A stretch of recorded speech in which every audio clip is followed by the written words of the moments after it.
What's the difference between internal and external conflict? Because you mentioned it a couple of times already. Yes. Oh, I love this.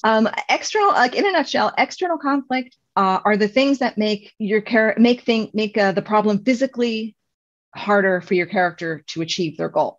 And internal conflicts are the things that make them mentally harder to achieve those goals. And that might be intellectually or emotionally. A lot of times you see more emotional difficulties than intellectual difficulties, but it can still be that as well. And these are the two things that work together, because if you have only external problems, only external conflicts, things are just physically harder to do, then you almost have kind of the literary equivalent of somebody running an obstacle course. Yes, they're going from thing to thing and it's hard and it may be fun watching them overcome it and do it, but who cares? There's nothing at stake. It doesn't matter. It's obvious what's going to happen. Here are these 12 things in a line. I'm going to do all those 12 things. And yeah, sure, it's fun to see it. Maybe they'll fall down and we'll have a good laugh. But there isn't anything really emotionally or intellectually compelling about that. The internal conflict is all about that emotional and intellectual struggle. And this is different from a character arc. I'll get into that next, but your internal conflicts are, why is it harder? Or emotionally harder for this person to do it. If they need to break into a house, breaking into things seems to be the easiest for examples because it's very clear cut. Mysteries are good that way. They're very clear cut on things. If somebody needs to break into a house, if they had a terrible childhood memory where they were attacked by a dog and they're terrified of dogs, having a dog there is going to make that both physically difficult and emotionally difficult and intellectually difficult, because physically they have to get past the dog. Emotionally, the dog is going to scare them to death, and that is going to affect every decision they make on how they're going to solve this problem. Intellectually, it's going to bother them because they're going to be sitting here going, "You fool, you can do it. It's just a dog. You're an adult. It's happened as a child." So that is going to also work on there. So that the internal conflict makes things more interesting from a personal aspect, because you can have a problem and the readers aren't going to know how your character is going to resolve that conflict.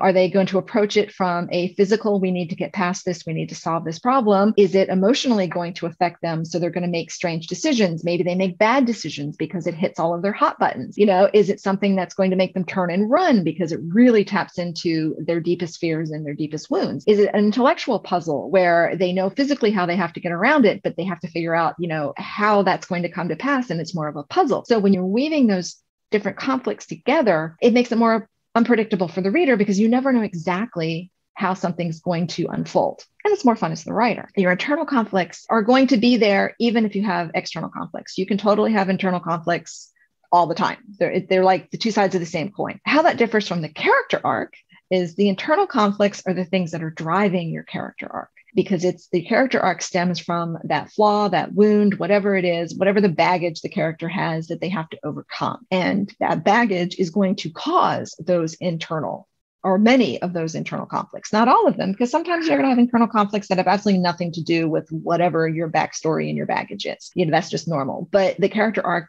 will be driven through those emotional internal arcs. And that is going to make them make decisions, make them react to things, in the plot, into all those external conflicts. And that's going to affect how they react, how they choose, make decisions, how they interact with people, which will allow them to grow over the course of the book. So it's almost like a 3 separate things kind of there. Based on that, then, would you say that a story needs internal and external conflict to work, or can a writer use or focus on just one? I think they need internal and external to work. I do not think it needs a character arc to work.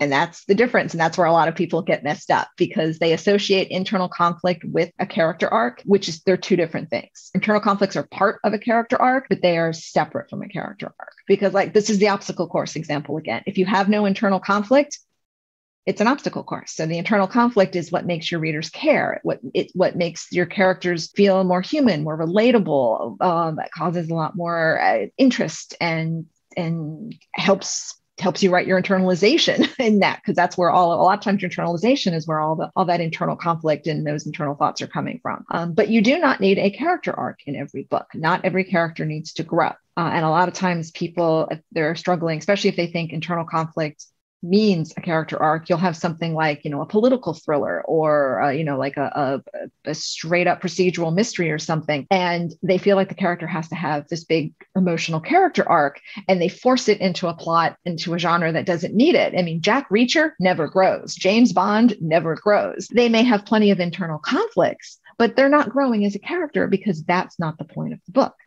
So if you're trying to force that internal character arc into a plot that doesn't need it, you're going to run into all kinds of problems. You're running into pacing problems. You're going to have characters that are going to be too in their head. Your plots aren't going to move fast enough. And then you're going to struggle